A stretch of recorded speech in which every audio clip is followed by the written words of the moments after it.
Welcome to Tuesday, June 23rd, 2020. On your Day Weather podcast today, this is what we're going to talk about. Another nice day coming up. If you liked yesterday in the region, it's basically a repeat today. We call today a copy and paste day. Copied yesterday's weather, pasting it into today. We'll have a few thunderstorms, especially across some areas of eastern Colorado, mainly isolated thunderstorms elsewhere. So it'll be a nice day. There's a couple of thunderstorms in a few spots. A little desert heat does sneak up from the south and west for Wednesday and Thursday, but it's temporary because a cold front will bring cooler temperatures away and what is going to likely be some showers and thunderstorms late Thursday and into Friday over many areas. Now we're hoping that more rain will come, need more rain in many areas, and Thursday and Friday will offer up the best chances of showers and thunderstorms. It'll cool off as well. But this cold front not as strong as the fronts of the last 2 weeks. For the last 2 weeks, there have been portions of the Rockies that have gotten snowed on. So we're hoping that this cold front doesn't do that. I don't think it will. Warming up for the weekend. Temperatures bounce back nicely. I think we have a pretty good weekend coming up. Going to give you a solar update as well. This is the forecasted rain. Areas where it will rain, or at least the chances are, through Saturday morning. You can see there's more showers and thunderstorms over Texas, northeast New Mexico. They really need it. We're also looking at some shower and thunderstorm activity. Chances are still looking pretty good over eastern Colorado, western Kansas, and southwest Nebraska. Then the Front Range and even the western slope of Colorado back into Utah.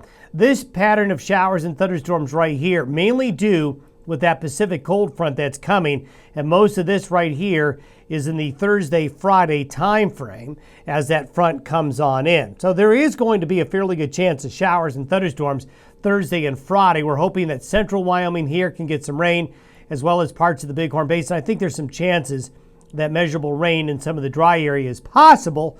Not enough to eliminate the dryness completely, but take the edge off maybe a little bit. Temperature-wise, this is where we're going to be on Wednesday. Warming up. Look at all the orange. Very warm air comes in. This is when we have some heat building in, and the heat will drift overhead for Wednesday and into Thursday. However, by Friday, temperatures east of the divide go a bit below average. So we're going to cool off. But look at this. Look at the heat coming back into the Pacific Northwest and into Idaho and eastern Oregon and eastern Washington.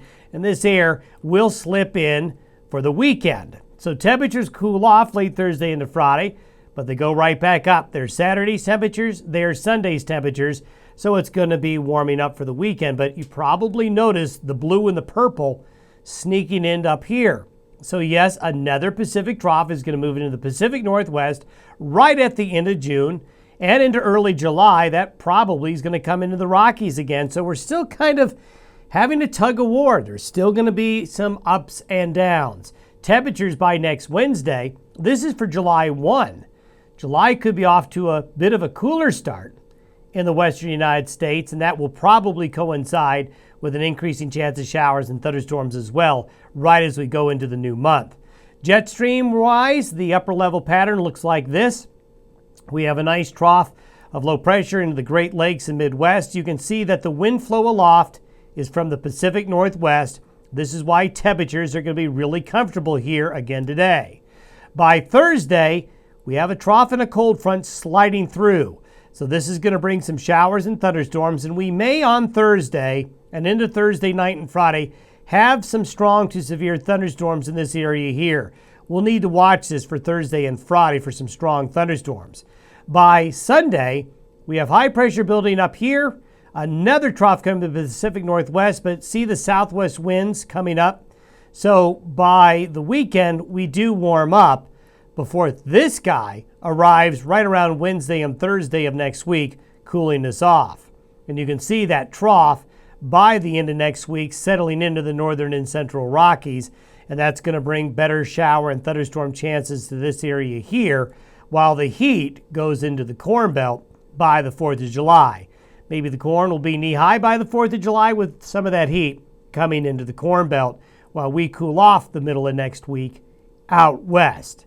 Giving you an update with solar activity. We had last week a pretty good sunspot that went right across the sun here.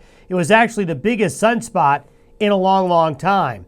but we've now gone 7 days without any sunspots. So we're going back into solar minimum territory. 3/4 of the days here in 2020 have had no sunspots. And so while we do expect to get out of the solar minimum, boy, it is being very stubborn to leave us. Thanks for listening and watching to the Day Weather Podcast. Have a good Tuesday.